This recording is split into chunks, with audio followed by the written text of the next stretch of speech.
Stefon Diggs trade looks a little different from the Texans' perspective now than it did when when I did the emergency pod with Steven and Nora last week. So that's my third take. So what happened here? Okay, we talked about all the pros and cons of the trade.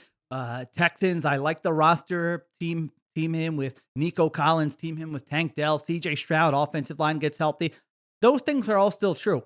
However, 2 days after the trade was made, there is a report. I think ESPN was first. I could be wrong about that. But there is a report that the remainder of his contract beyond 2024 is just ripped up. Okay. So this is a 1 year, $22.5 million deal for Stefon Diggs. That's what the Texans traded for. Now, one of the reasons I like the trade is because it gave the Texans optionality beyond this year. If Diggs was on his existing contract where you could play him in 2024, and if you liked him, you could say, come on back for 2025. You're already under contract. You could say, come on back for 2026. You're already under contract. Come on back for 2027. You're already under contract. All at I think, it wasn't cheap, but it was, all under $20 million, where if you feel like he's playing well, you say, go ahead. We'll go ahead and pay that. That no longer exists. The Texans now made this trade for a 1 year rental of Stefon Diggs at $22.5 million.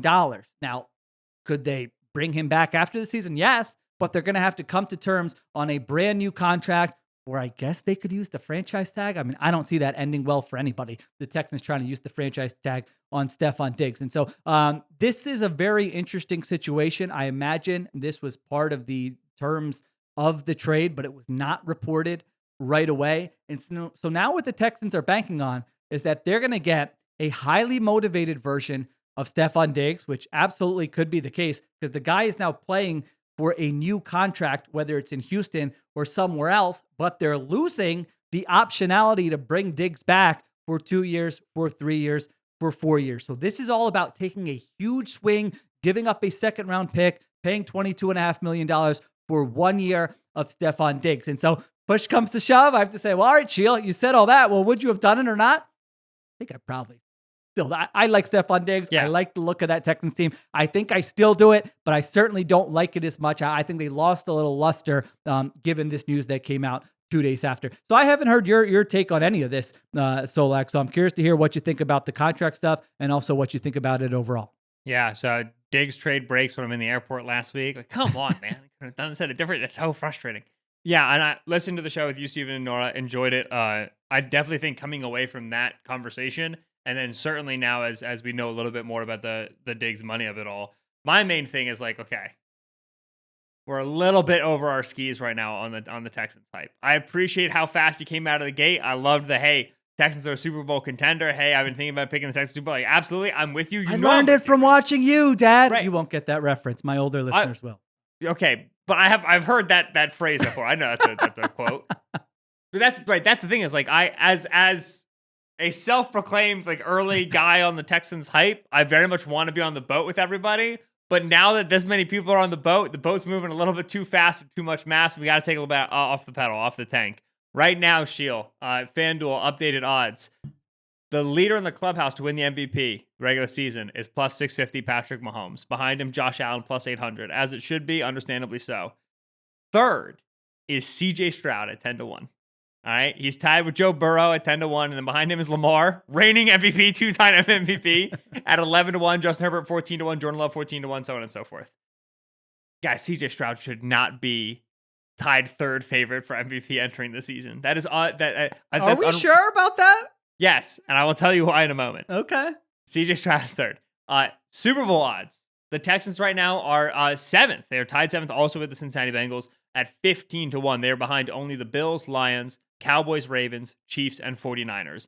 That one I don't mind as much. It's not. I don't think that's as bad. I will say, AFC, man, it's gonna be a tough conference again. I don't know about having 1, 2, 3, 4, 5 of the top 8 teams all be AFC, and one of those teams be the Houston Texans. It's pretty rich for my blood. The reason that I think Stroud is too high in the MVP odds, and even I would say the Texans are a little bit high on the Super Bowl odds, is because while they approached this offseason correctly, adding Stefon Diggs was the appropriate aggressive move at this time. I like the Danico Autry deal. I like the Aziz Al-Shaair deal. While I appreciate and understand the intention. I think it was the right move, and I endorse these moves. It's what I would have done if I was running the team. Development is not linear.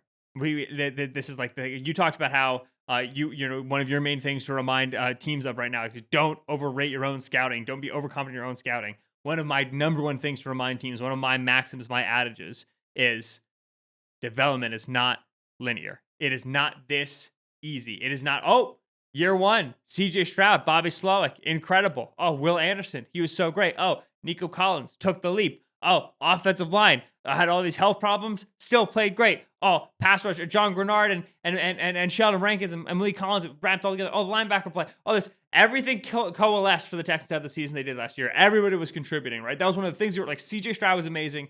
D'Amico was amazing. But we were always talking about how this player was showing up, that player was showing up. Here's Dalton Schultz, Devin Singletary late down the stretch. They had a wonderful coalescing, which I think speaks to their culture and it speaks to their leadership.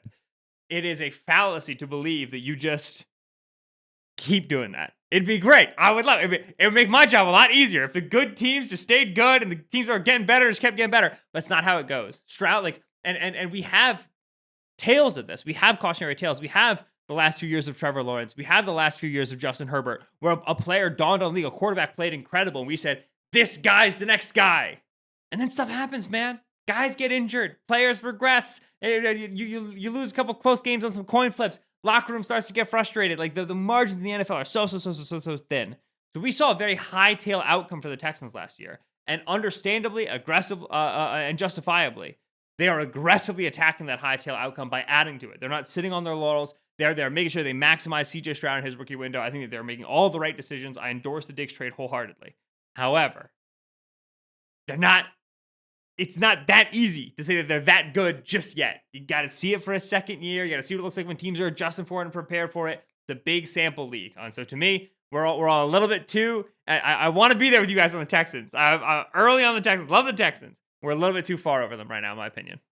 Yeah, rookie seasons can lie to us for quarterbacks. We have seen that. When you were mentioning that list, the guy that really probably would be my cautionary tale would be just like Justin Herbert. The way I felt about him after his rookie season probably mirrors the way I feel about CJ Stroud after his rookie season. Now we've had many discussions about Herbert and the Chargers and why that thing hasn't taken off yet. But when it comes down to, and I agree with you with the team stuff, it's not always linear. There are going to be teams that were good last year that we're going to pick to not make the playoffs next year. I just can't get over what I saw from the quarterback. And now with the supporting cast, and with an offensive line that even is just a little bit healthier, that puts me in such a good spot from a high floor perspective that I can't shake it. Now, again, sometimes you fire off a take in April and we get to August or September and you say, all right, I probably went a little bit overboard there. But I like when you were reading those odds for the Super Bowl teams and the MVP, in my head, in my gut, in my heart, I wasn't going, I was like, yeah, okay, maybe. And then I just wanted to ask you where Jordan Love was and where the Green Bay Packers were. Because those two teams are staying on message. Are just linked for me. Linked for me. So we will see. But there you go. I do. Yeah. The thing is, like, in our particular roles of endorsing teams, projecting teams, making bold predictions, there's no more fun team to go out swinging on than the Houston Texans, right? Just everything you love about CJ and D'Amico. And honestly, like, the thing that bothers me about the Stefon Diggs, we had to take his contract down and we got to motivate him in the money thing. Dude, that's what you're paying D'Amico for. D'Amico's the best motivator in the league, man. D'Amico's got it. If I believe anything about the Houston Texans, I believe in D'Amico Ryans and his ability to get a team marching on the same page. So I was like, you don't even need to pay this much to get Stefon Diggs motivated. That's what you got D'Amico for.